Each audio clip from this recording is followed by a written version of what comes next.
कुछ चिन्ह वैष्णवों के होने चाहिए, कुछ चिन्ह।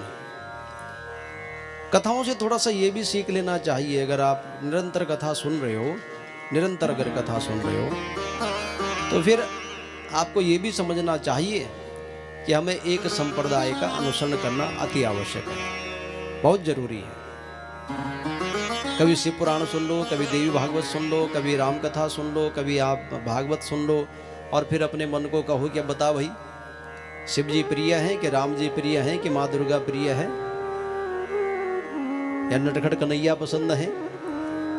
और मन जिसको स्वीकार कर ले, मन जिसको अंगीकार कर ले, उसी संप्रदाय में बंध जाओ, बहुत जरूरी है। सनातनियों का इतना इतना हरास हुआ है कि बड़ी हैरानी वाली बात। ना कुलदेवी का पता, ना कुल पुरोहित का पता, ना ही अपनी संप्रदाय का पता, कुछ पता नहीं है। जिए जा रहे हैं, बस चले जा रहे हैं। गंगा गए गंगादास, यमुना गए यमुनादास, जहाँ जैसा भाव देखा वहीं पर वही टोपी डाल ली, चलो जयराम जी की। जैसे नेता लोग करते हैं, बोले इस पार्टी में नहीं बन रही, दूसरी पार्टी में चल पड़ो, वहां से टिकट नहीं बनी तो और जगह।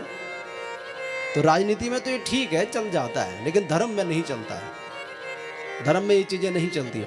कथा सबकी सुनो, लेकिन आराध्य मानो एक, अति आवश्यक है। एक साधे सब सदे और सब साधे सब जाए। सबको साधने के चक्कर में रहोगे, कभी तर नहीं पाओगे। बहुत सारे बोलते हैं सारे एक जैसे नहीं है, एक जैसे नहीं है। एक जैसे होते तो फिर इतने देवी देवताओं की जरूरत ही क्या थी। एक जैसे नहीं है, बल्कि सब अलग अलग रास्ते हैं। और उन रास्तों को भी आप ज्योतिष में, फिर मैं थोड़ा घुसूंगा तो फिर लंबा चला जाएगा कार्यक्रम, लेकिन ज्योतिष का नवम भाग जो भाव है, उस भाव में निर्धारित तो होता है कि आराध्य कौन है। और मजे की बात देखिए आप, उस व्यक्ति का भाव भी वैसे ही बनना शुरू हो जाता है। हर पूजते मानते सब हैं, लेकिन मनुष्य की एक प्रवृत्ति है। किसी को राम जी प्रिय लगेंगे, किसी को कृष्ण प्रिय लगेंगे, किसी को हनुमान जी प्रिय लगेंगे, किसी को माँ दुर्गा। उस भाव के कारण, उस नवम भाव के कारण। तो इसीलिए कह रहा हूं कि मन को टटोलो, मन को पूछो भाई कौन पसंद आ रहे हैं।